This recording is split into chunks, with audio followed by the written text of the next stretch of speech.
When the medical team finally reached her, the doctors declared she had only 4 minutes of life remaining. That is not a dramatic statement.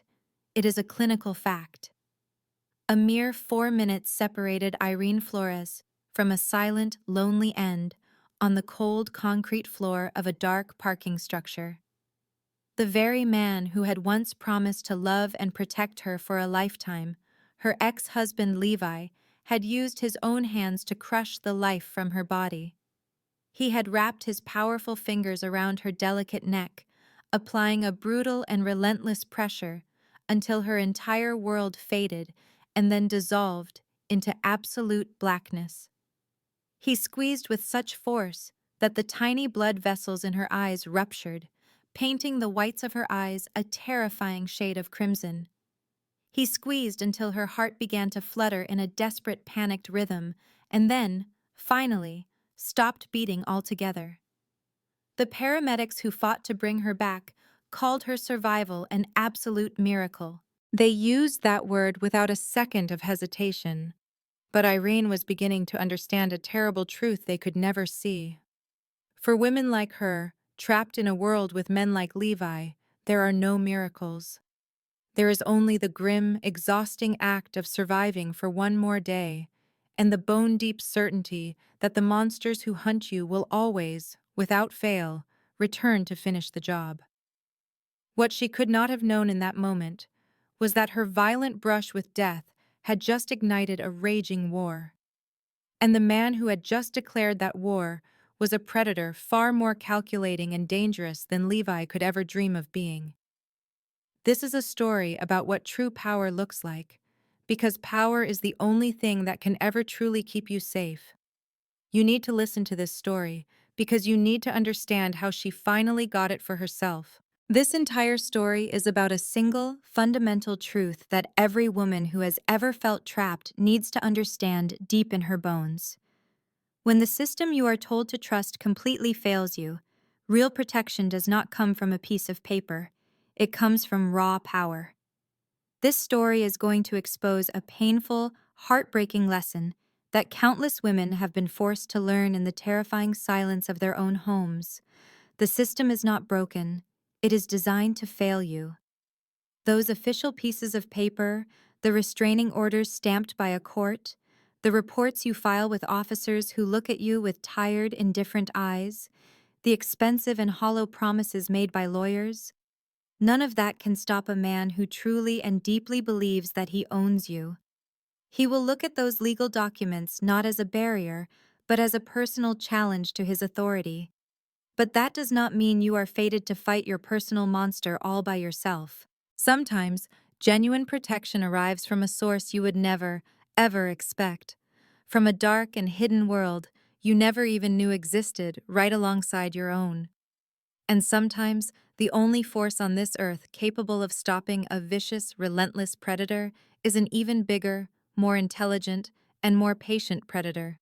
If you have ever felt completely and utterly trapped, if you have ever screamed for someone to help you, only to be met with a wall of disbelief, if you have ever been told by well-meaning people to just walk away as if it were a simple choice you had not thought of, then this story is for you.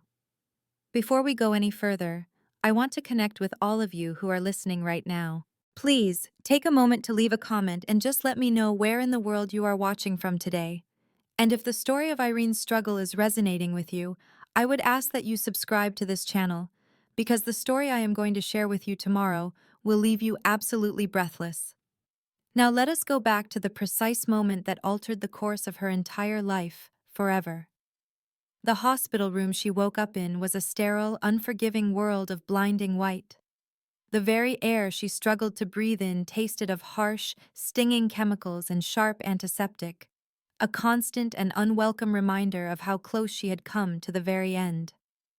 The only sound in the entire room was the steady, rhythmic beep of the heart monitor that stood guard beside her bed. That consistent mechanical pulse did not feel like the rhythm of life. It felt like a countdown clock, ticking away the precious seconds of a future she had nearly lost for good. Every single breath that Irene managed to draw into her lungs sent a fresh wave of white-hot fire through her shattered ribs, a brutal and agonizing punishment for the simple act of staying alive. But even that intense physical agony was just a dull, distant echo compared to the crushing, soul-destroying weight of a single, devastating realization. She was completely and utterly alone in this war. She had followed every single rule society had laid out for her. She had filed the police reports. She had gone to court to obtain the restraining order. She had spent money she did not have to hire a lawyer, and, only hours before Levi tried to kill her, she had finally signed the divorce papers. And not one single of those actions had made a single ounce of difference. None of it had done anything to prevent him from trying to murder her. Her beautiful auburn hair, the same hair she so carefully and proudly styled each and every morning for her loyal customers at the coffee shop, was now a tangled, sticky mess of dried blood matted against the starched, unforgiving white of the hospital pillow. Her gentle green eyes, which usually held a quiet and determined sparkle that hinted at her inner strength, were swollen completely shut, hidden away from the world behind a grotesque mask of deep purple and black bruising. And the delicate skin of her throat was a gruesome, undeniable map of his violence. Dark, distinct bruises in the perfect shape of his fingers, telling the silent story of her final, suffocating seconds on the cold asphalt of the parking garage floor. She was a living, breathing portrait of his unrestrained brutality, fighting just to draw a breath, fighting to accept that she had somehow, against all odds, survived him. In the deepest, most hidden corners of her mind, a cold and certain voice whispered a truth she had spent years desperately running from. He will be back for you. He always comes back to finish what he started. But what Irene did not yet understand was that the fundamental rules of the game had already been changed without her knowledge. As she was drifting in and out of a medicated, foggy haze, she began to catch small, disjointed fragments of conversations happening in the hallway just outside her door. The voices she heard were not the soft, reassuring tones of doctors or the gentle, hurried chatter of nurses. These were deep, commanding voices. They spoke with a cold, sharp edge of absolute and unquestionable authority that did not belong in a place of healing. The entire 7th floor is now a completely restricted zone. No one gets in or out without my direct, personal authorization. I did a head count, and I counted 200 of our guys strategically deployed throughout the hospital. As of right now, this building is a fortress. Just got word.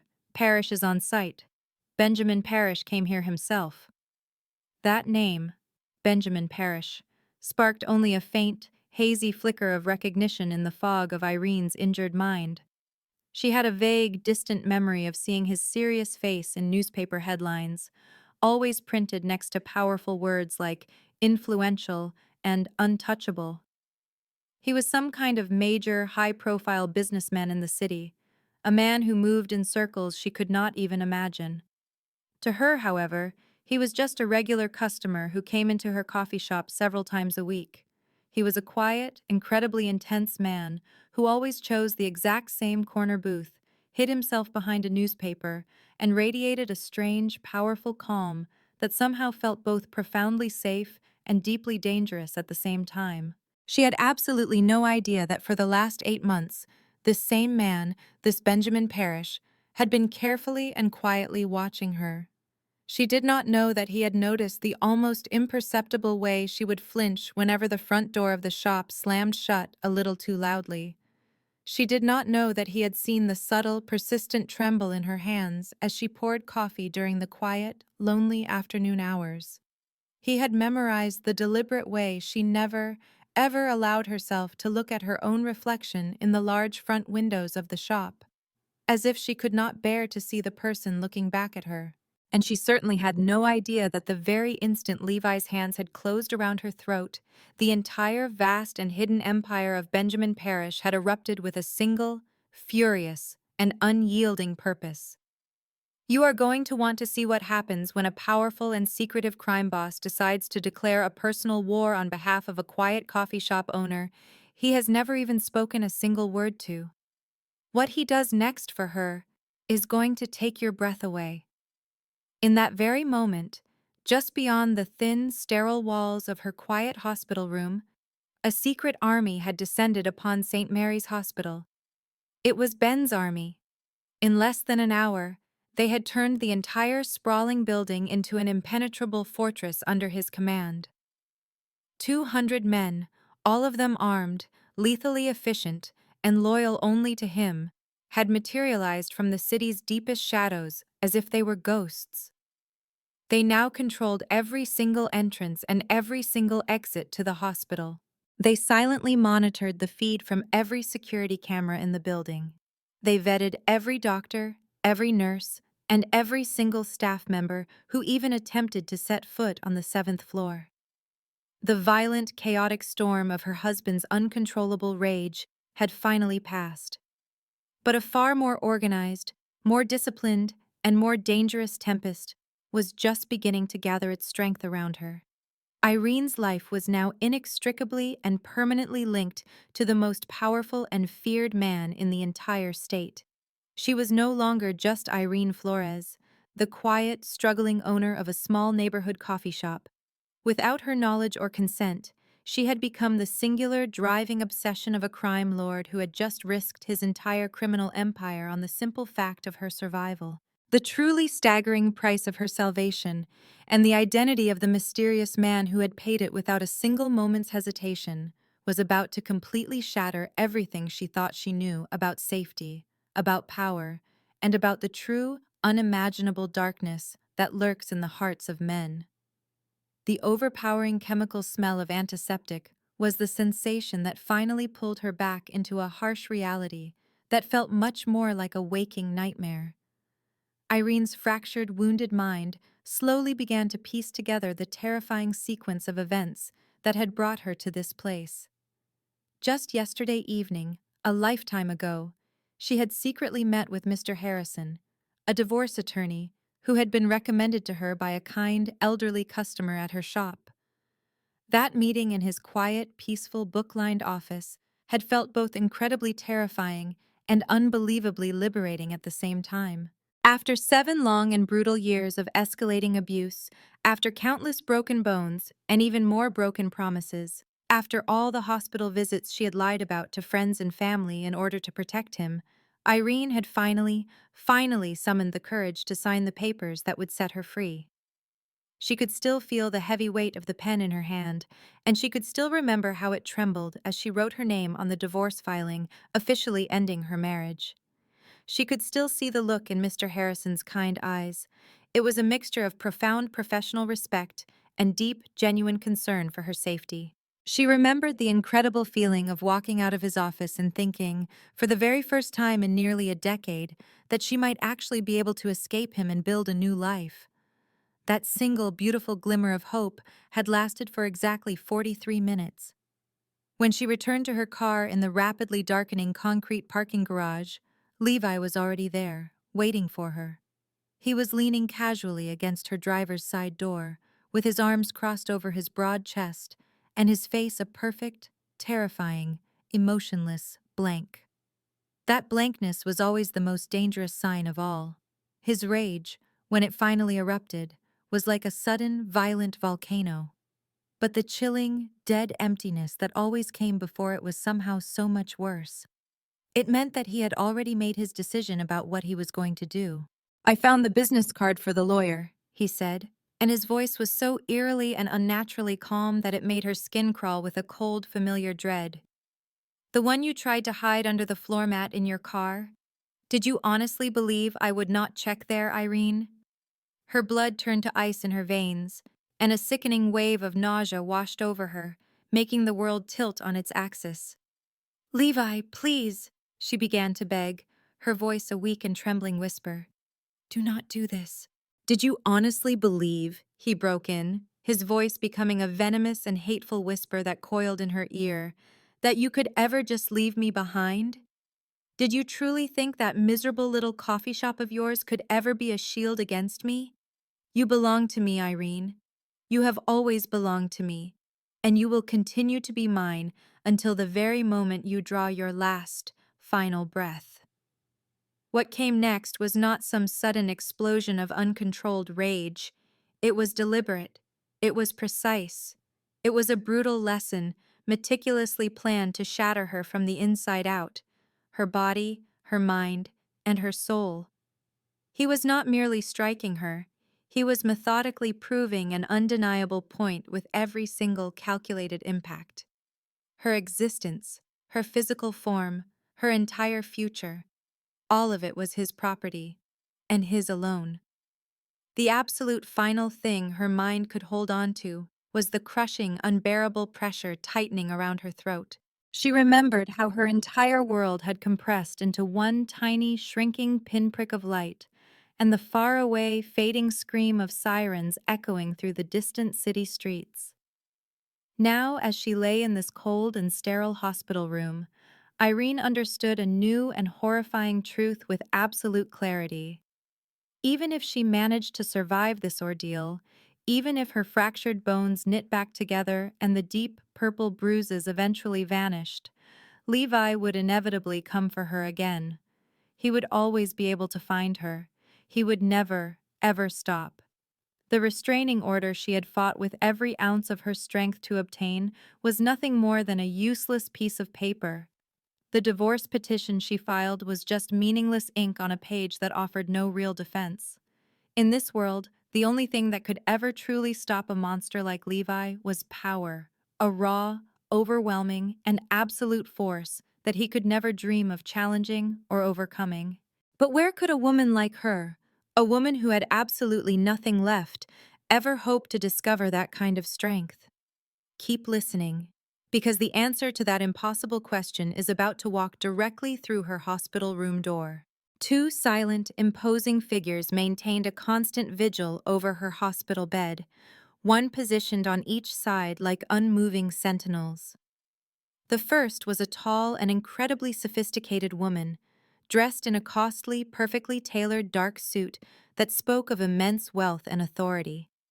Her name was Carrara, and every single detail about her, from her flawlessly polished nails to her cold, intensely analytical eyes, declared that she was far more than a simple personal assistant. The second individual was a colossal man who stood by the door, as still and solid as a statue carved from a single block of dark granite.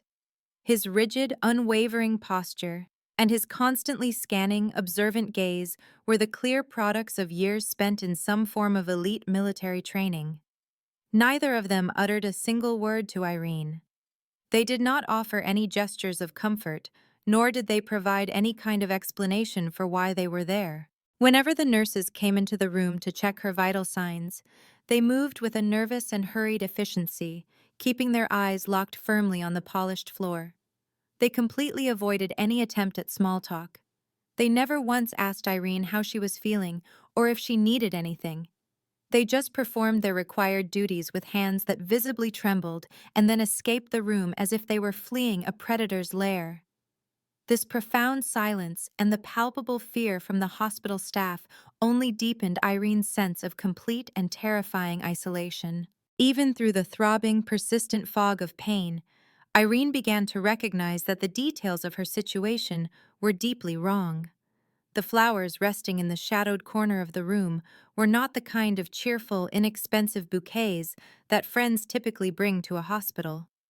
These were exceptionally rare, snow-white lilies, arranged by a professional in a massive crystal vase that almost certainly cost more than an entire month of her apartment's rent. And the men standing guard just outside her door were not the usual hospital security officers you might see during a late-night shift. They were perfectly motionless, like twin statues carved from granite, and their watchful eyes swept the corridor with a lethal, predatory focus.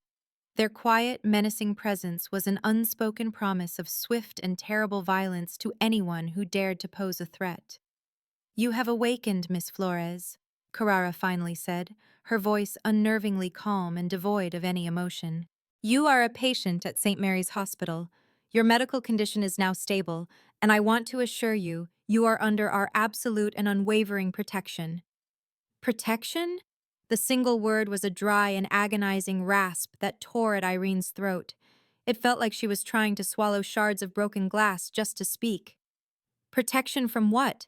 The police arrested him. They took Levi into custody, did they not? Carrara offered a slight, almost imperceptible nod of her head. The authorities have indeed detained Mr. Donnelly, she confirmed, her tone remaining flat and detached. However, there are certain dangers in this world that our conventional legal systems are simply not designed to manage. The person who has organized your safety and medical treatment does not put his faith in temporary measures. He believes only in permanent solutions. An icy current of dread, far colder and sharper than any physical pain, snaked its way down Irene's spine. Permanent solutions. That phrase remained in the air, thick with terrifying and unspoken possibilities. What on earth could that possibly mean? She was desperately trying to assemble the identity of this powerful, unseen benefactor when the entire atmosphere in the room changed in a single heartbeat. The door opened with a soft, almost inaudible click. The enormous guard who had been standing near the window shifted his weight, his posture becoming even more rigid and alert.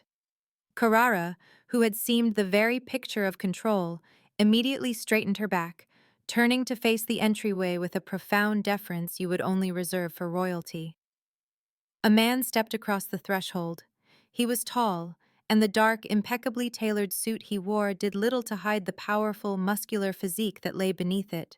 He moved with the unsettling grace of a panther, a creature of immense lethal power that seemed completely out of place in this sterile, white room, yet somehow he commanded every molecule of air within it.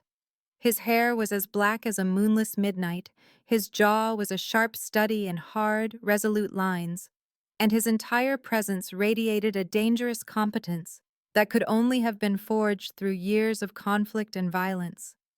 But it was his eyes that captured all of her attention and held it fast. They were a startling, piercing shade of ice blue, and they locked onto Irene with an intensity so profound that it seemed to pull the very breath from her lungs. Within the cold depths of those eyes, she saw an impossible fusion of emotions that should not exist together in one person. A chilling, murderous fury was at war with an incredibly deep and profound tenderness, while a sharp, calculating intelligence was intertwined with a desperate, almost overwhelming concern. And then, the truth struck her with the force of a physical blow. She recognized him. It was him. It was Benjamin Parrish, the quiet and intense man who occasionally visited her coffee shop for a black Americano. She was lying in that hospital bed, a broken and bruised monument to the system's complete and utter failure to keep her safe from harm. This, however, is not a story about yet another failure.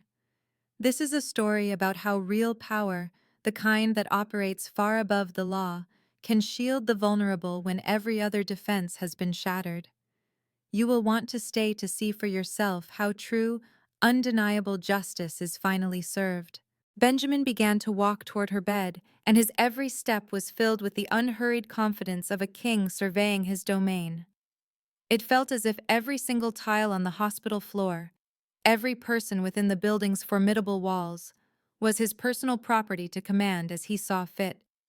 Carrara and the massive guard appeared to diminish in size, pressing themselves back against the wall until they almost blended into the room's deep shadows. They understood their role instinctively. Their purpose now was simply to be silent, to bear witness, and to obey any command without a moment's hesitation. He finally stopped right beside her bed, and his towering frame cast a long, dark shadow that completely covered her small, battered body. Beneath his powerful gaze, she felt impossibly fragile and exposed, a shattered little bird with broken wings, lost in an endless sea of white hospital linens, fighting for every single painful breath. He did not make any move to touch her. There was absolutely no need. The sheer intensity of his presence was a physical force, a tangible shield of authority that now stood firmly between her and every danger in the entire world. His gaze moved slowly over the ugly purple and black bruises that marred her skin, pausing for a long, heavy moment on the dark, cruel impressions of fingerprints that circled her throat. For one brief instant, the icy rage that had defined his expression seemed to melt away, replaced by something far more frightening, a look of profound and dangerous compassion. If you have ever felt utterly alone in this world, completely abandoned and hopeless, and wondered what it would feel like to be protected by someone with unimaginable power, then you need to pay very close attention. Because for the first time in her entire difficult life, Irene was about to find out exactly what that felt like. Irene. His voice was not loud, but it was a deep, resonant rumble that seemed to swallow all other sounds, plunging the room into a state of absolute, ringing silence. He did not ask her the useless question of how she was feeling. He offered no hollow words of sympathy or empty promises of comfort. Instead, he spoke a single, simple sentence that was about to fundamentally change the entire course of her existence forever. You have nothing to fear anymore. I am here now, and you are safe. I promise you that you will never feel this powerless again. The words were not meant to soothe her, they were a statement of absolute truth. It was as if Benjamin Parrish was announcing a new law of physics for her reality, creating it from the force of his own will. The entire world that Irene had been forced to endure, a suffocating place filled with constant dread, sharp pain, and utter helplessness, had just been erased from existence. In its place, a new world was being built around her, whether she was ready for it or not, constructed by the sheer authority of the man sitting by her side. He carefully lowered his large, imposing frame into the ridiculously small plastic chair next to her hospital bed. His intense, piercing gaze remained fixed on her face, studying every detail. The protective feeling that had been building inside him for so many months had finally erupted, transforming into a cold and deadly purpose. Every ounce of the formidable power he wielded, the kind of power that could make the most violent criminals tremble at the mere mention of his name, felt like a cheap, useless toy as he took in the savage proof of her suffering. He saw the ugly, discolored bruises that stained her pale skin. He imagined the splintered ribs hidden beneath the thin hospital sheets. He studied the brutal, hand-shaped marks on her throat, and a rage so profound and complete filled him that it felt like perfect, absolute silence. Benjamin Parrish did not have routines. He managed chaos. His entire life was a perfectly controlled hurricane of calculated violence, enormous risk, and non-stop strategic maneuvering. But Irene, the quiet woman from the coffee shop with the kind eyes, had become the one thing in his life that defied all logic. His visits to Flora's Coffee were never part of any plan. They were sudden, undeniable urges, moments when the crushing weight of his dark and violent existence threatened to completely consume him. He never once visited that coffee shop because he desired a cup of coffee. He went there for one reason and one reason only: to watch her move through the world. He would consistently claim the same isolated booth tucked away in the farthest corner, a place deep in the shadows where his immense power could be hidden behind the flimsy cover of a newspaper and a simple, unadorned cup of black coffee. From that secret observation point, he had carefully memorized all of her small gestures of kindness, the generous extra pour of cream she would add to the cup of a shivering homeless man, the almost infinite patience she showed when helping a lost and frantic tourist understand a map, the quiet and unassuming grace with which she would brush a stray lock of auburn hair from her forehead before facing a towering stack of dirty dishes in the back. He was certain that to any ordinary person she would seem delicate, almost fragile, like someone who could be easily shattered by the cruelty of the world. Benjamin, however, possessed a vision that saw far beyond the surface. He recognized the sharp, economical movements of a true survivor. He perceived the quiet, unbreakable strength of a woman who had obviously endured far more pain than any person should ever have to bear. His sharp blue eyes had been trained over a lifetime of violence to see three things with perfect clarity: the approach of immediate danger, the subtle shape of a well-crafted lie, and the hidden fractures of a person's weakness. Over many weeks of his silent study, he began to see the nearly invisible signs of the secret horror she lived with, the faint, almost unnoticeable tremor that would appear in her hands when she thought no one was watching her, the way her entire body would flinch at any sudden loud noise, the subconscious way she would fold her body inward, making herself smaller, whenever a male customer spoke with a raised voice. He watched and he remembered how her normally gentle green eyes would sometimes harden and flash like polished steel for just a moment, a deep-seated survival instinct that told him everything he needed to know about the private hell she had to return to at the end of every single day. In his eyes, she had become a symbol of innocence in a world that had long ago lost its own. She was the physical embodiment of quiet, persistent hope. She represented a simple and pure human decency that his brutal and predatory life had conditioned him to either exploit for profit or eliminate as a threat without a second thought. And yet, defying all his training and all his instincts, she had somehow become the single pure element in his dark world. She was the one individual for whom he would gladly burn his entire criminal empire to the ground just to ensure her safety. Several months ago, he had instructed his team to conduct a routine background investigation on her ex-husband, a man named Levi Donnelly. The file that returned to him was profoundly and disappointingly normal. It described a mid-level insurance agent with a completely spotless criminal history, no major financial debts, and no connections whatsoever to any of Benjamin's rivals or enemies. Benjamin had taken a single look at the file and immediately dismissed the man as nothing more than a minor irritation, a weak man with a loud mouth. That one, simple, casual decision would turn out to be the single most devastating mistake of his entire life. He had completely failed to understand a fundamental lesson he, of all people, should have known by heart. The most vicious predators are not the ones who show their teeth in shadowy alleys or on contested gang territories. The true monsters are the ones who wear expensive business suits, the ones who conceal their capacity for unspeakable violence behind the perfect green lawns and bright white fences of suburban homes. This profound failure, this catastrophic misjudgment, was an error that Benjamin now fully intended to correct with a terrifying and permanent finality. The telephone call that altered the course of everything arrived at precisely 14 minutes past midnight. Benjamin was located in his penthouse suite, a modern fortress built of glass and steel that sat on top of the city's highest skyscraper, allowing him to look down upon a sprawling metropolis that was, in every practical sense, his own personal kingdom.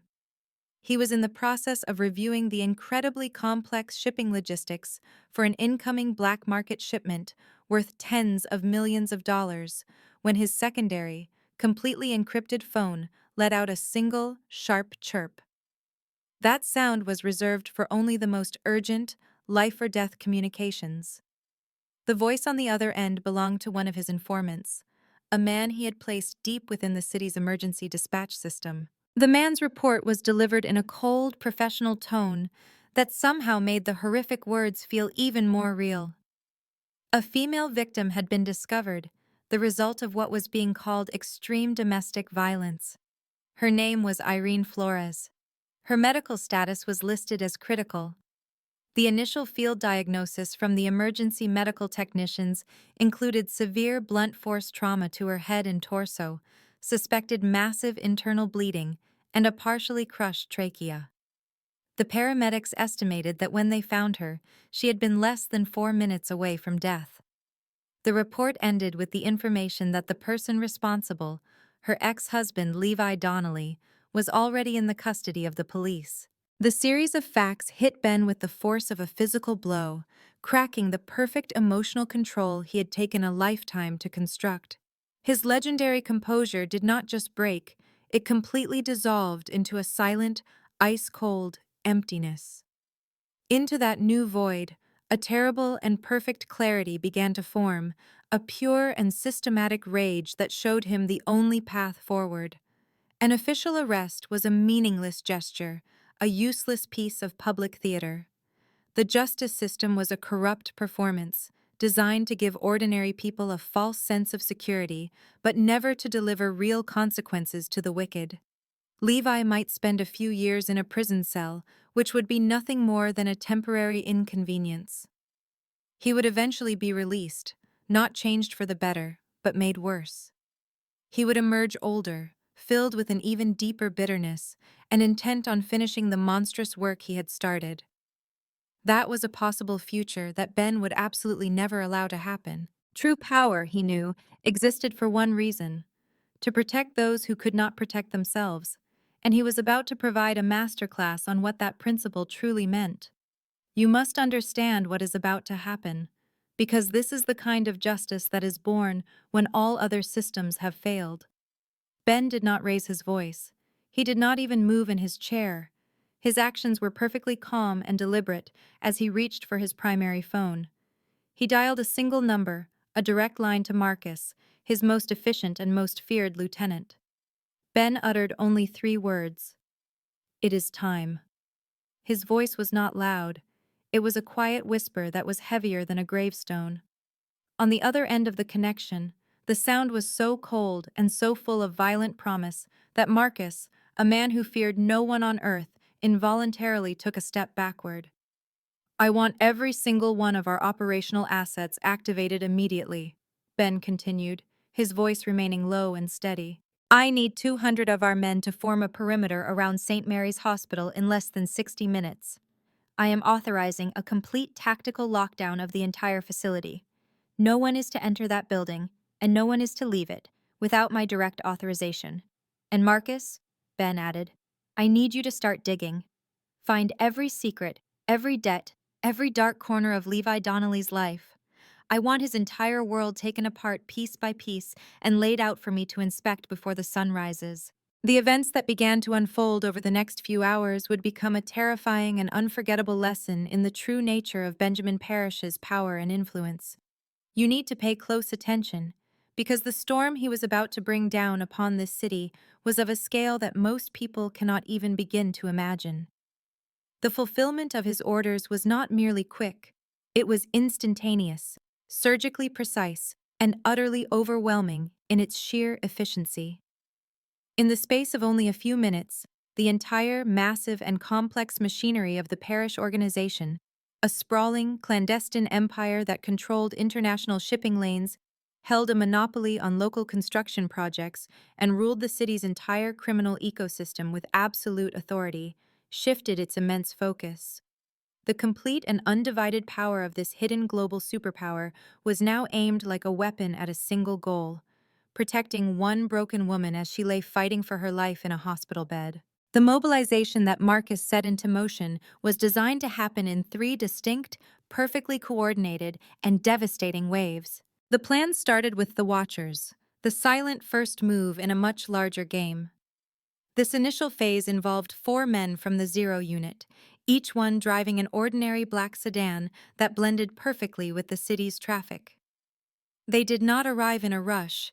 Instead, they seemed to emerge from the city's own shadows, quietly taking up their pre-selected observation points. Their positions formed an invisible net that covered every angle of the sprawling hospital grounds. One operative took a seat in the main lobby, completely hidden behind a newspaper he was not reading. Another maintained a clear view from inside a vehicle parked on an upper level of the parking structure. Across the street, a small team occupied a secluded booth in a busy coffee shop, their eyes never leaving the hospital's entrance. High above, others established sightlines from the rooftops of adjacent commercial buildings, ensuring no movement went unnoticed. These were not common criminals or hired muscle. They were highly trained specialists, true experts in the arts of surveillance and psychological control. Moving with a calm and practiced efficiency, they breached the hospital's digital defenses, gaining complete control over the entire network of security cameras. From their screens, they orchestrated a quiet and subtle ballet of manipulation. They rerouted nurses on their rounds with false alarms and directed orderlies away from critical areas with fabricated maintenance alerts. This digital maneuvering created an invisible barrier, effectively cutting off the entire 7th floor from the rest of the sprawling medical facility. The operation's second stage was executed by the infiltration team. 6 operatives from the Zero Unit, all wearing flawless disguises and carrying perfectly forged identification, arrived in a staggered sequence using different medical transport vehicles. To any casual observer, they appeared as paramedics bringing in a new patient, or as official auditors sent to check on security systems, or even as technicians dispatched to service critical life support equipment. Under the protection of these convincing covers, they moved deep into the hospital's operational core, methodically securing every utility tunnel and maintenance access shaft. They took command of the service elevators, which granted them absolute authority over all vertical movement within the building. One after another, every real security guard, every overnight administrator, and every member of the cleaning crew was systematically neutralized. For some, a generous bribe was offered, an amount so large it could not be logically refused. Others were simply and politely informed that their duties for the night had been unexpectedly canceled. The few who resisted discovered that their access cards had suddenly and mysteriously ceased to function. Just as the first hint of morning began to lighten the dark sky, the third and final wave made its arrival. This was not a subtle move, it was a clear and overwhelming demonstration of force. 100 men, the absolute core of Ben's elite personal security force, flooded into the hospital. In a coordinated and silent sweep, they positioned themselves at every single point of entry and exit. They stood guard on every floor, and they secured every stairwell. Every man was dressed in an impeccable custom-tailored suit that spoke of immense wealth, and they all moved with a quiet, deadly competence that was far more intimidating than any openly displayed weapon. Their mere presence was enough to transform the building's atmosphere. The air, once filled with the sense of healing and hope, became thick with absolute, undeniable authority. Dr. Patricia Henley was a woman who had been hardened by 15 years of service as the night shift supervisor in one of the city's busiest trauma centers. For the first time in well over a decade, she felt a cold, tight knot of genuine fear form in the pit of her stomach. She was a veteran of chaos, having expertly managed the bloody aftermath of massive highway pileups. She had stitched up the wounded from brutal urban gang wars and navigated the tense fallout from federal drug enforcement raids that had spilled into her emergency room. But this situation was entirely different. What was happening now was not chaos. This was a silent, perfectly organized invasion, carried out by men who were far too calm, far too methodical. They radiated a type of power and control that she had never witnessed before in her entire life. A man who only identified himself as the commander stepped forward to speak with her. His completely calm and professional attitude only made him seem more terrifying. He presented a folder containing a set of credentials that appeared so legitimate, so undeniably official, that the blood in her veins felt like it was turning to ice. "We are present to make sure that a private matter does not escalate any further, Doctor," he explained, his voice perfectly even and entirely stripped of any human emotion. "We are here to guarantee the safety and the continued well-being of all your staff members and every single patient currently in this facility. However, you must understand that Room 712 is, as of this moment, a federally protected area. It is now under our complete and exclusive jurisdiction." His words were delivered with perfect politeness, but they were not a negotiation or a request. They were an unchallengeable statement of new reality. Dr. Henley heard her own voice agreeing to all of his terms, feeling a deep, primal need for survival completely override the part of her mind that was furiously screaming in protest. In a span of time that felt like mere minutes, but was actually less than 1 full hour, St. Mary's Hospital was no longer a public institution dedicated to healing. It had been systematically and flawlessly transformed into a private, inescapable fortress. From the quiet and secure interior of his armored sedan, Ben watched the sun finally begin its climb into the sky. He glided silently through the city streets, streets that were now effectively his own. The sky above him was a breathtaking, violent masterpiece of brilliant gold and deep crimson light. It was a display of such stunning beauty that it felt like a direct personal insult to him, a gorgeous and vibrant spectacle that had no right to exist in the middle of such an ugly and painful situation. Every single dollar of his truly unimaginable fortune, and every last ounce of his far-reaching influence, now felt like nothing more than worthless ash in his hands. None of his power or wealth meant anything at all when he compared it to the image burned into his mind, the sight of the dark, ugly purple bruises that were now forming around Irene's delicate throat. As his car continued its silent journey through the city that he practically owned, Ben was forced to face an emotion he had ruthlessly purged from his life many years ago, the feeling of being completely and utterly helpless. He had failed in his most important duty, which was to keep her safe. He could see with painful clarity now that he had been entirely too cautious in his approach to her.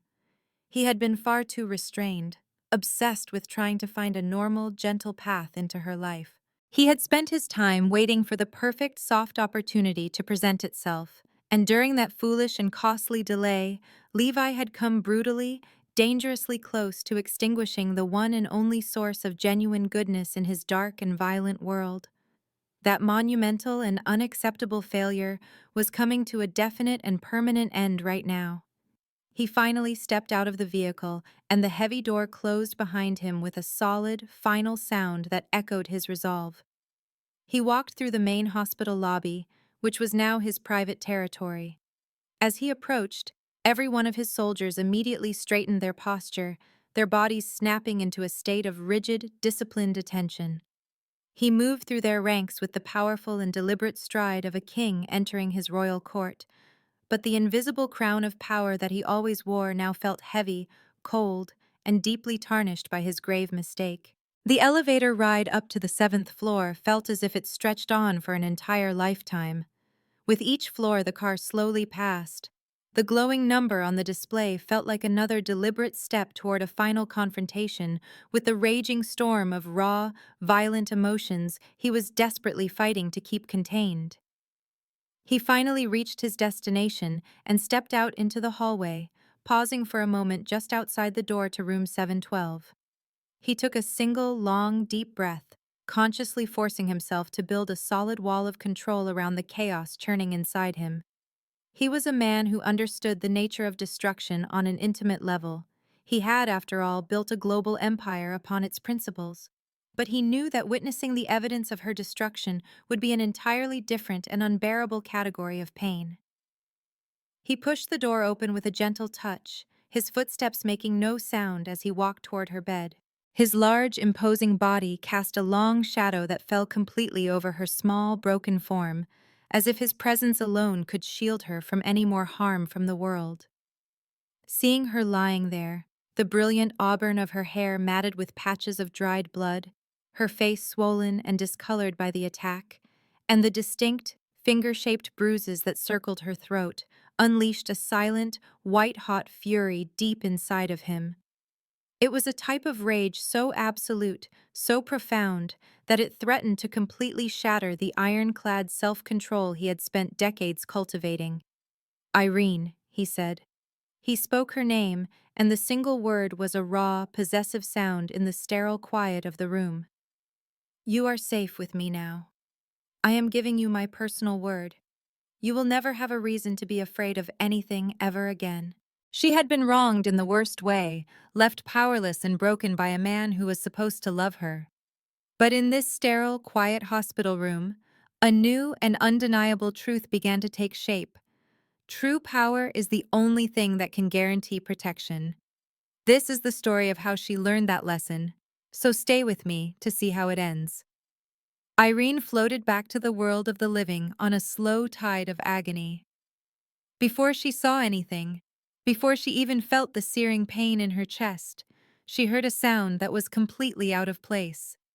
It was the deep, constant, and unwavering rhythm of another person breathing in the dark. For a long time, she was trapped in that blurry space between unconsciousness and reality, anchored only by two things: the sharp, stabbing protest of her ribs with every beat of her own heart, and the cold, mechanical beep of the monitor beside her bed. When she finally forced her heavy, swollen eyelids to open, her first thought was not about where she was, but about who was there.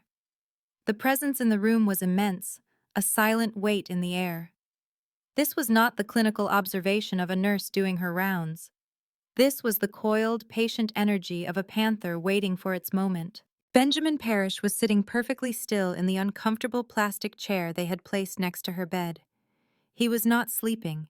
He was not even tired. His sharp blue eyes were open, staring into the middle distance, simply waiting for her to come back to him. His perfectly tailored suit jacket was open, revealing the powerful build of the man beneath it. His dark hair showed no signs of a long night, and his entire being radiated a level of absolute confidence that felt like it could bend the laws of physics to his will. The words he had spoken to her earlier echoed in the shattered pieces of her memory. "You are safe now. You will never live in fear again." A promise like that should have felt like a warm blanket, a comfort against the terror she had endured. Instead, a new kind of fear, colder and more piercing than before, sliced through her. All her life, she had believed that safety was a quiet thing, something gentle and unseen. It had never come with an entire army of armed men standing guard.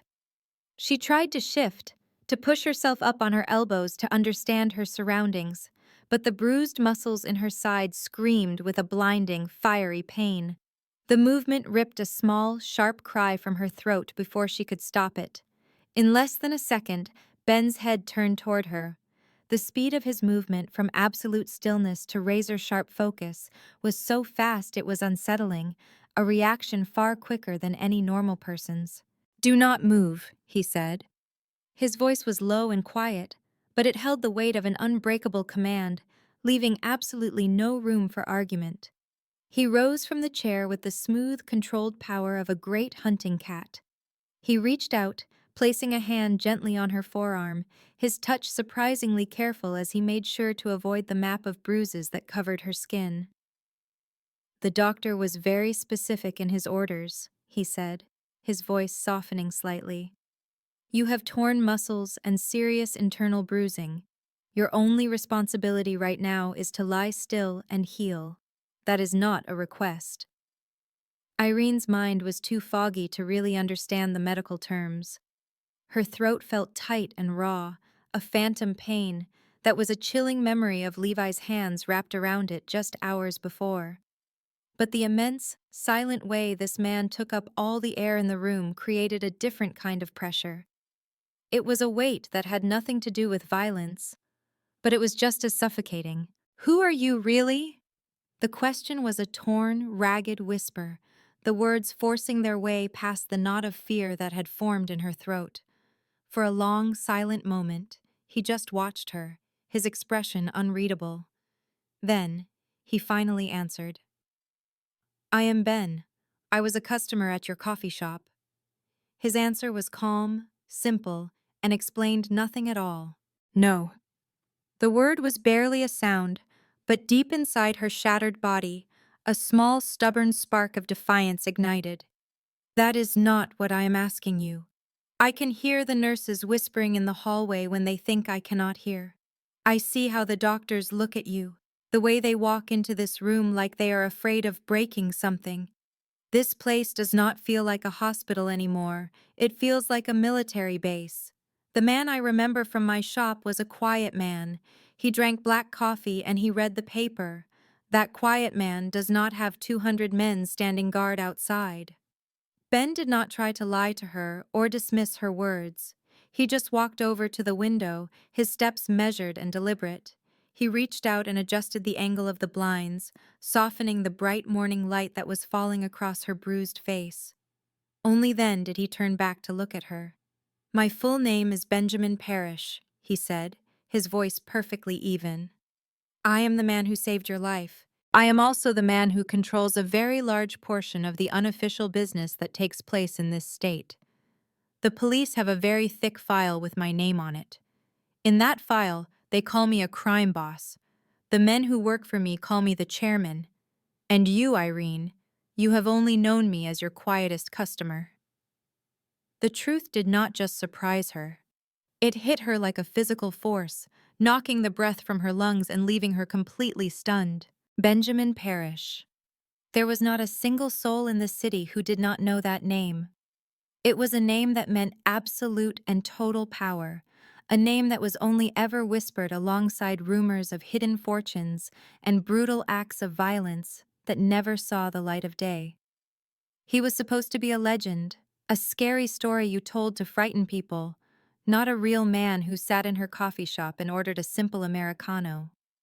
The tiny, fragile sense of safety that had started to grow inside her just moments ago instantly twisted into a thick, choking horror. She finally understood the truth. She had not been rescued from a monster. She had just been taken by a bigger, more powerful one. "You are the head of the Mafia," she whispered, the words so quiet they were almost lost in the air. "I am a man with considerable resources," Ben corrected her, his tone softer than she expected. "I have access to power that a pathetic animal like Levi Donnelly could not even dream of. And you need to understand this, Irene.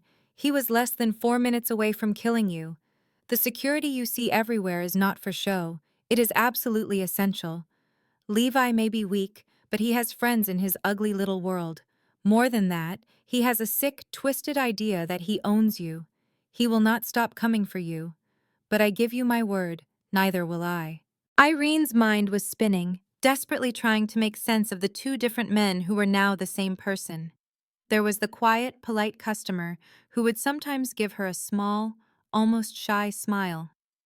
And then there was the unquestioned king of the city's entire criminal empire, who was now standing watch over her in a hospital. Why? The question ripped out of her, filled with raw confusion and desperation.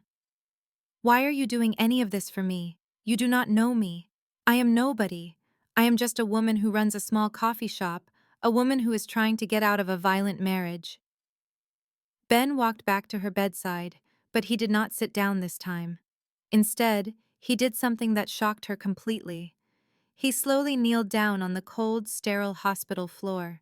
It was a deliberate, controlled movement that brought his intense blue eyes to the exact same level as hers.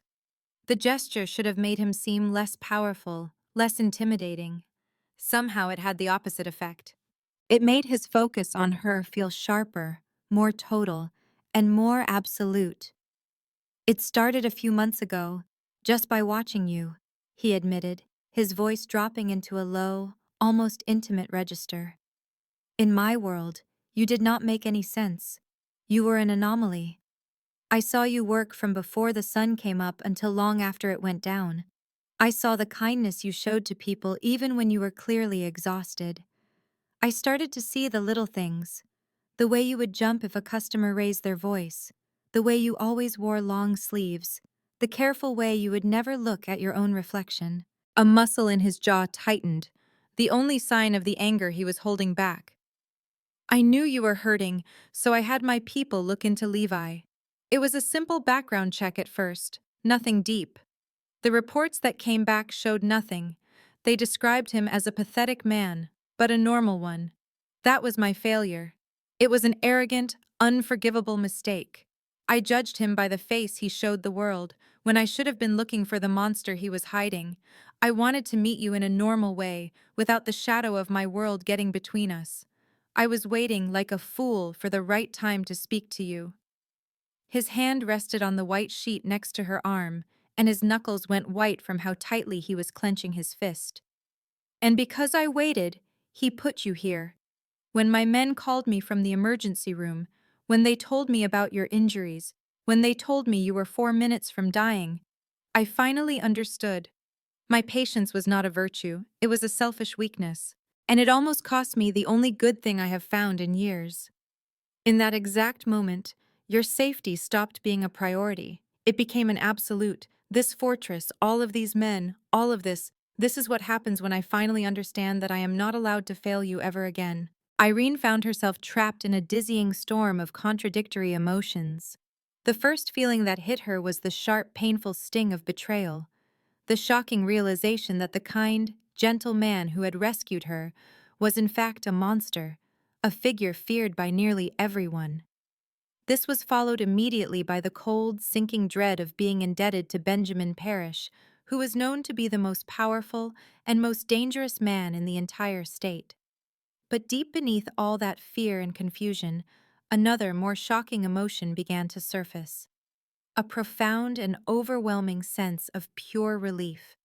She was completely and utterly terrified of him, and yet, for the very first time in more than 10 long and agonizing years, she felt genuinely and truly safe. If you have ever experienced that specific, powerful feeling, that incredible, breathtaking moment when years of crushing, constant fear are suddenly lifted from your shoulders because a greater, more dangerous power now stands between you and your personal monster, then you know precisely what was happening inside Irene's heart and mind.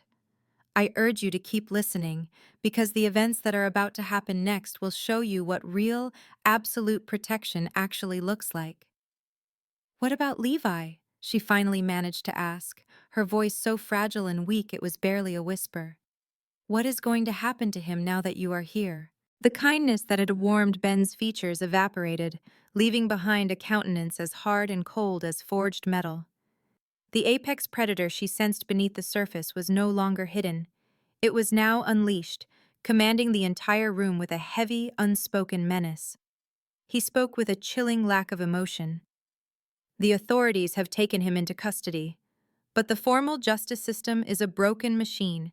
It has fundamental limitations. It operates within a rigid framework of specific laws and prescribed sentences. The system attempts to quantify justice by measuring it in years, as if time alone could ever truly balance the scales. He then stood, and his considerable height and broad frame seemed to dominate the space, making the hospital room feel small and confining. My world operates on a different principle. It deals exclusively in repercussions. These repercussions are irreversible. They are delivered without delay, and their message is absolute. He will never have the opportunity to come near you again, Irene. He will never breathe the air of a free man again. The person who tried to end your existence has now learned a profound truth. The safety the law could not offer you, I have now provided. He has learned that making an enemy of me was the last mistake he will ever make. The terrifying implication of what he was saying settled in the air like a shroud. Levi was not destined for a courtroom trial with a judge and jury. He was about to face the Mafia's version of justice, a final judgment delivered with an inescapable certainty that the legal world could never hope to achieve. Irene's eyes moved past Ben's formidable silhouette, focusing on the world outside her window, where an unseen force of his men now stood as her guardians. She felt like a fragile creature, suddenly ensnared within a gilded cage, beautiful but unbreakable. It was a prison constructed by a powerful crime lord who had now laid an undeniable claim on her life and her safety. The reality of his identity was horrifying to her. Yet she could not deny the overwhelming truth. He had emerged with both the limitless power and the resolute determination to shield her when every other person in every other system, including the law itself, had abandoned her to her fate. I feel as if I no longer recognize you, she admitted, her voice so soft it was almost lost. Are you the compassionate man who saved me from that dark alley? Or are you the feared crime boss who holds this city in his grasp? I am both, Ben replied, his tone devoid of any deception. But where you are concerned, Irene, I am only the man who will ensure you are safe, regardless of what it takes. For this moment, that is the only truth you need to hold on to. He carefully extended his hand in her direction, his motion slow and deliberate, giving her every chance to retreat if she chose to. His fingertips found a small, unmarred patch of skin on the curve of her cheek. The contact was warm, carrying a profound sense of possession that had nothing to do with romance and everything to do with a silent declaration of ownership over her security. You must get some rest now, he murmured, his voice gentle. Once your strength has returned, we will discuss what your future holds. I can promise you that it is a future that is now completely and unchangeably safe. He retreated to his chair on the other side of the room, resuming his position as her silent, watchful protector. The story, however, was far from its conclusion. At that exact second, just beyond the closed door in the sterile hospital corridor, an unforeseen development was taking place that was about to alter the course of everything. Carrara entered the room without a sound, her face a pale, rigid mask that barely concealed a deep sense of urgency and alarm.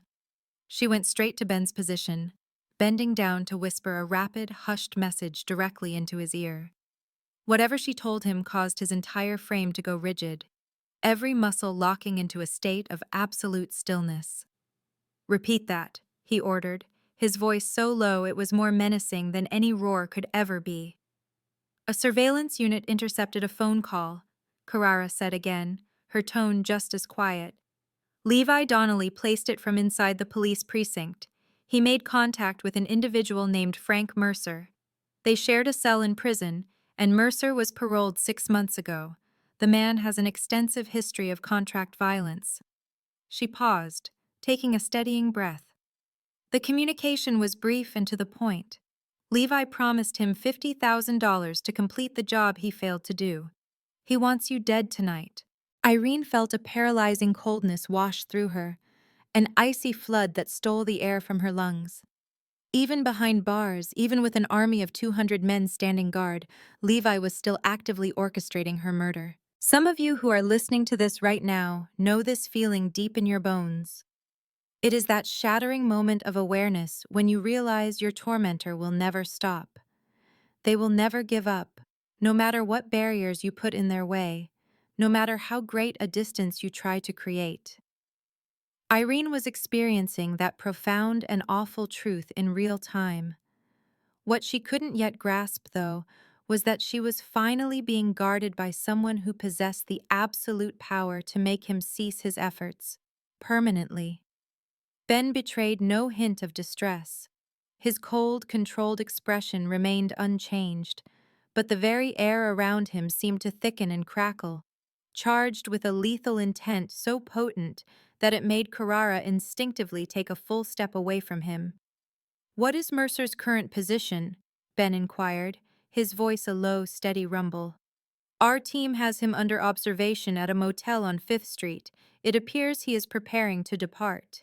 Ben got to his feet with a slow, deliberate grace, his movements methodical as he fastened the button on his suit jacket.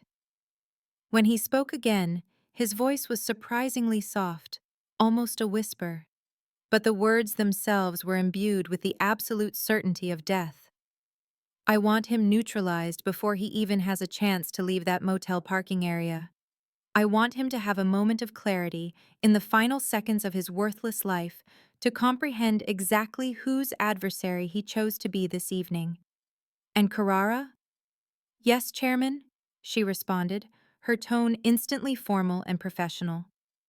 "I want to be certain that Levi Donnelly is informed of what transpires next.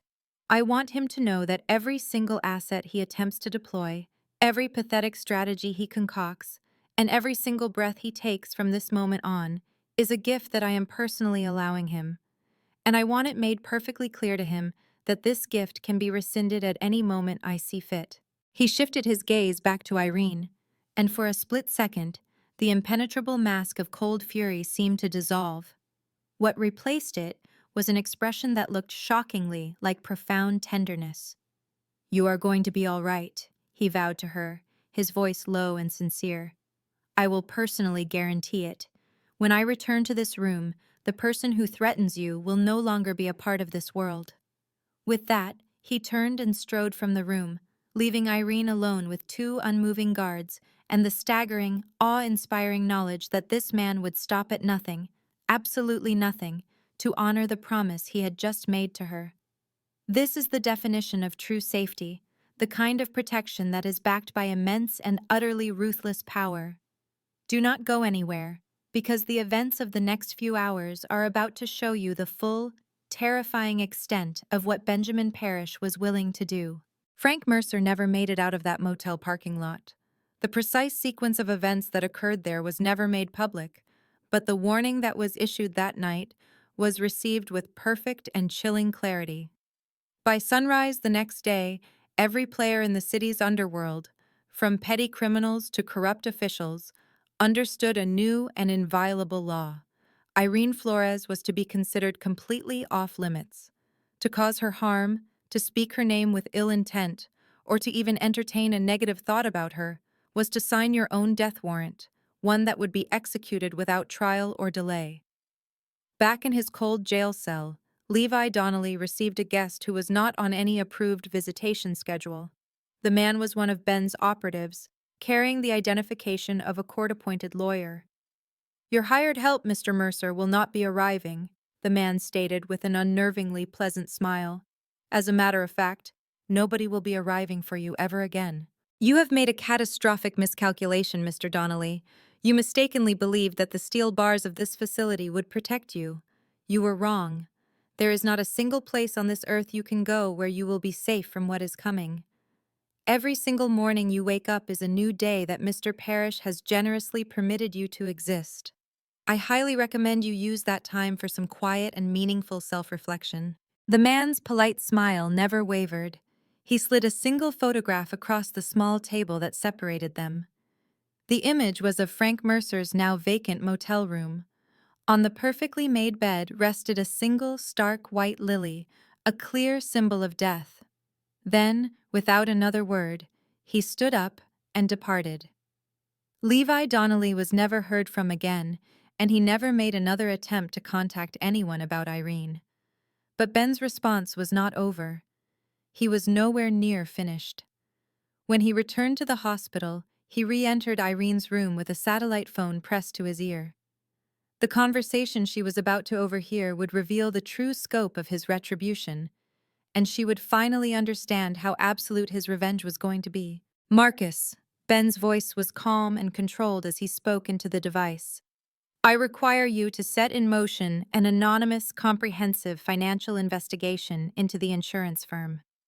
I want the auditors to concentrate specifically on Donnelly's personal and corporate expense accounts, and I want them to look back over the last 5 years. The objective here is to systematically strip him of every asset and every connection that defines his power and his standing in the community. We are going to begin the complete dismantling of his professional life, effective immediately." He paused, absorbing the response from the other end of the line before issuing his next command. "Do you have confirmation that our associate in the district attorney's office is ready to proceed? Good. Make sure the charges brought against him are the most serious ones available under the law. I want his established pattern of violating prior restraining orders to be the central focus of every news story that breaks. We are, in effect, handing the police a legally sound weapon to destroy him, and simultaneously, we are feeding the media a narrative that will permanently ruin what is left of his public image."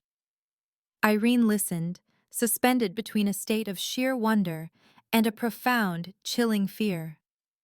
Ben was not simply eliminating a physical danger.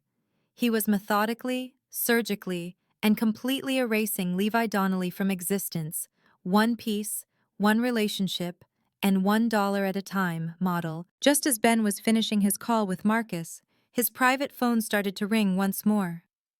Irene watched as his expression grew even darker and more severe while he listened to the voice on the other end of the line. "Tell me everything you discovered in the supplemental report," he commanded into the phone, his tone leaving no room for argument.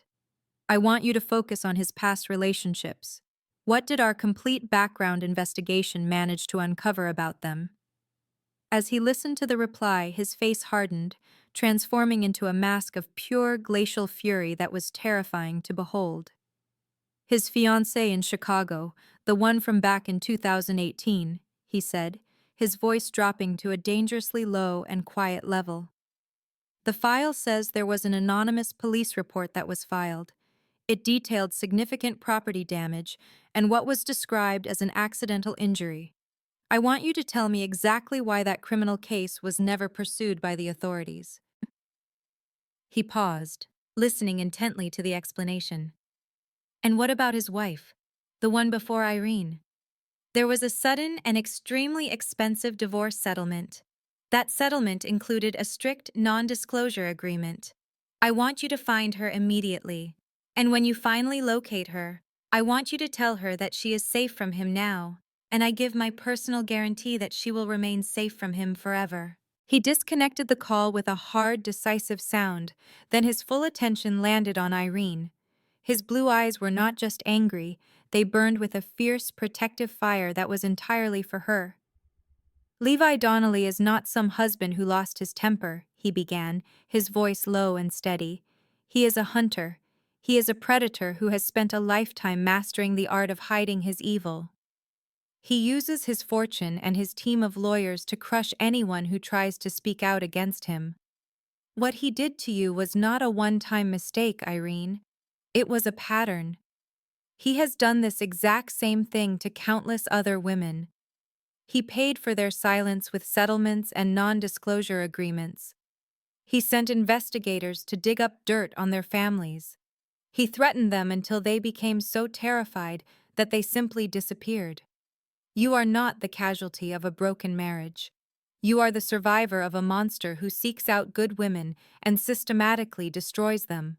If you are hearing my voice right now, and you have ever looked in the mirror and hated yourself for not being stronger, if you have ever asked why you did not leave the first time, or the 10th time, then you must understand what Irene was just told. She was never weak. She was handpicked by a sophisticated predator, a man who had honed his cruel techniques on a long line of victims who came before her. The crushing weight of shame she had carried for years was never hers. Ben's words were more than just a revelation. They were a physical force that shattered the prison of guilt she had built around herself. All those silent, agonizing questions she had screamed at herself in the dark finally had an answer. Why did I stay? Why did I let him do that? Why did I feel so powerless to just walk away? And now, for the first time in years, the answer was not just clear, it was absolute. Levi operated on a system.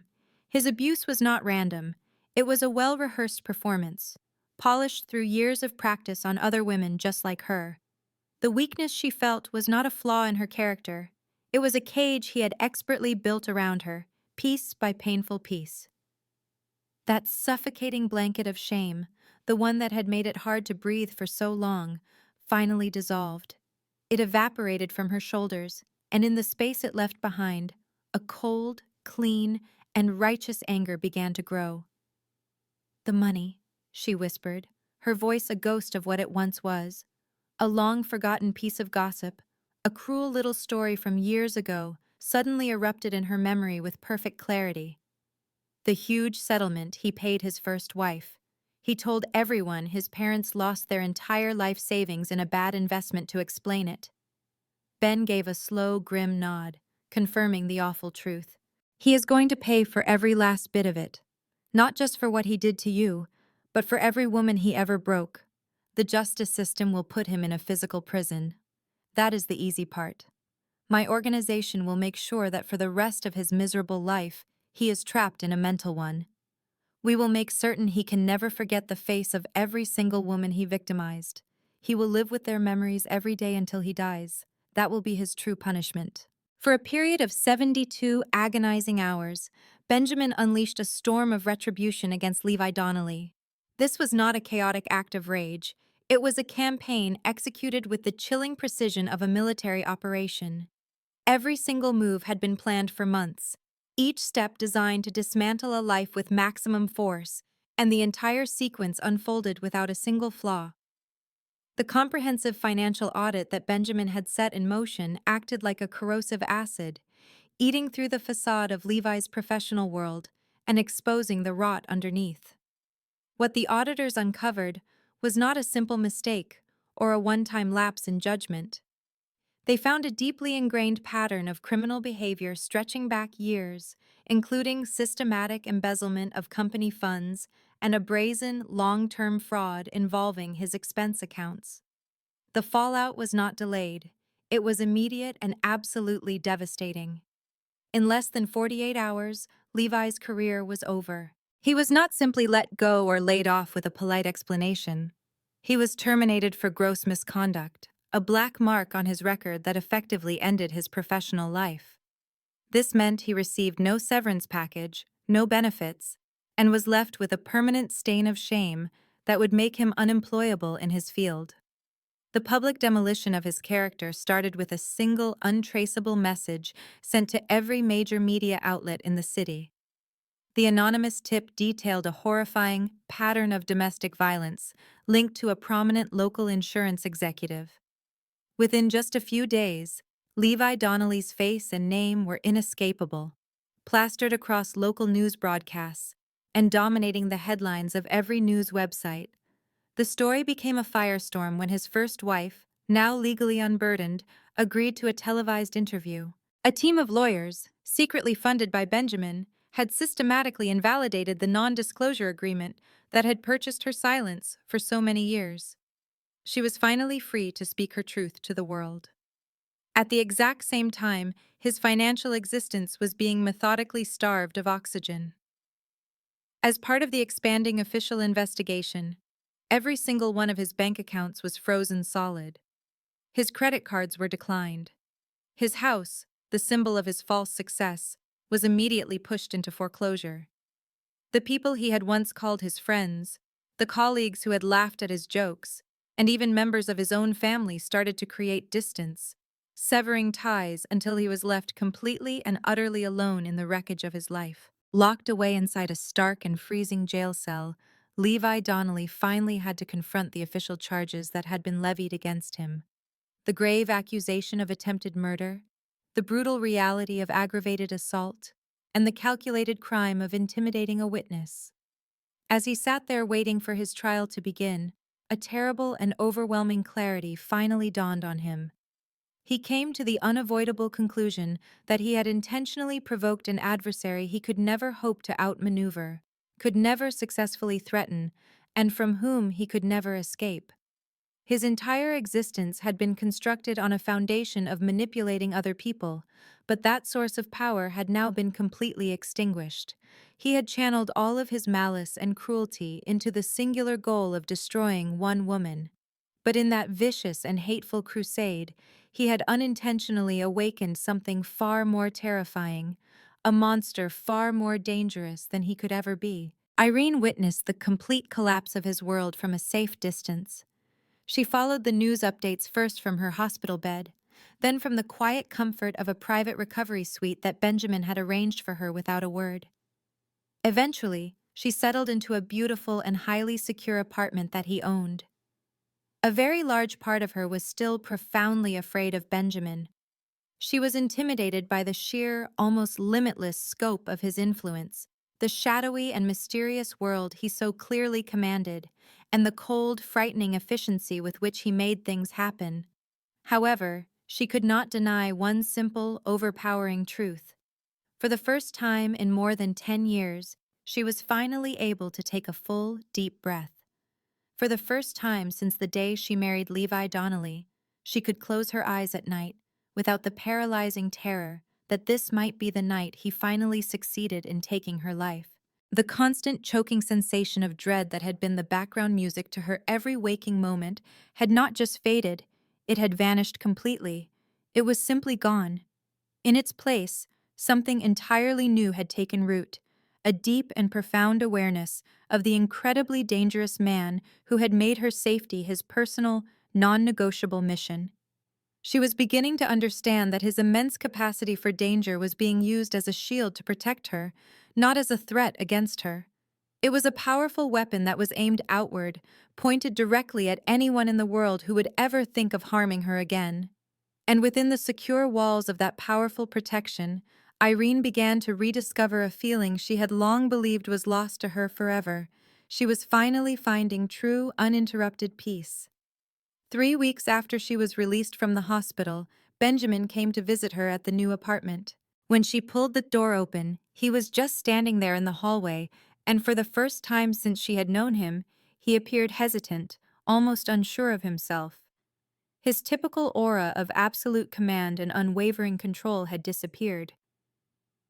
"There is something that I feel I need to tell you," he said, his voice unusually quiet and subdued. "It is something I should have been completely honest about from the moment this all started." Irene's entire body went rigid, her muscles instantly tensing as she braced herself for whatever shocking revelation was coming next. "I want to be clear that I did not save you with the expectation of receiving anything in return," Benjamin continued, his piercing blue eyes fixed on hers, holding her gaze. I made the choice to help you because in all my years of living in a world of darkness, you were the only source of genuine light I had ever encountered. I stood by and watched you fight with everything you had just to survive each day, to protect that little coffee shop of yours while you were secretly carrying such a tremendous weight of pain and fear.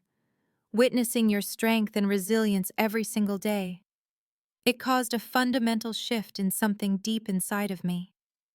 He took a single, deliberate step toward her, closing the space between them just enough to feel the change in energy. I am fully aware that my world is a terrifying place to you. I am not ignorant of the man I am or the things I have been forced to do in my past, but it is critically important to me that you understand this. Whatever life you choose to build from this moment forward, you will always have my protection. Whether you decide that you want to stay here or you decide you need to disappear to a new place far away from me and this life, you will always be safe. That is my unconditional promise to you. There are absolutely no strings attached to this. Your safety is not some kind of debt that you need to repay. It is, and it always has been, simply what you deserve. Irene stood there and looked at this unbelievably complicated man, this furious, avenging monster, this intensely devoted guardian, this impossible contradiction who was now standing in her home, and she felt a clear and undeniable transformation take place deep within her soul. I honestly have no idea what the next chapter of my life is going to look like, she said, her voice filled with a calm and total honesty. I do not know if I could ever truly fit into the world that you live in, or if that is even something I would ever want. That is a completely fair thing to say, he replied, his voice soft. But I do know one thing with absolute certainty, she went on, lifting her head to meet his gaze directly, without any trace of the fear she once felt. For the first time in my entire adult life, someone actually stood up and fought for me. Someone saw the horror of what was being done to me and refused to look away or pretend it was not happening. Someone made it completely impossible for that monster to ever hurt me or any other woman ever again. Whatever else you might be, Benjamin Parrish, you are the man who gave me that precious gift. You are the one who gave me my life back, and that is a truth that I will carry with me for the rest of my days. The words she spoke were not a confession of romantic love. They were not a form of absolution, offering forgiveness for the dark and violent deeds of his past. What passed between them in that moment was something far more authentic and infinitely more powerful. It was a shared recognition of a very difficult truth, that sometimes the only force capable of standing between a truly innocent person and their total annihilation is another kind of darkness. It is a darkness that, when the stakes are highest, makes a conscious choice to become a protector instead of a predator. Thank you so much for following Irene's entire journey to its powerful conclusion. Her harrowing experience contains a critical message that I genuinely hope will stay with you long after this video is over. Absolutely no person on this planet deserves to live their life imprisoned by fear. The official systems that we are all taught to trust will not always be there to protect you when you need them most. The court orders, the legal documents, the official promises of safety, they often prove to be nothing more than flimsy pieces of paper when you are confronted by a monster who genuinely believes that they have ownership over you. However, accepting that harsh reality does not mean that you are left without hope or that you are completely alone. Sometimes, real help and genuine safety can emerge from the most unexpected individuals and the most unlikely of places. Very often, the single most powerful action you can take is that very first step of refusing to continue your suffering in silence.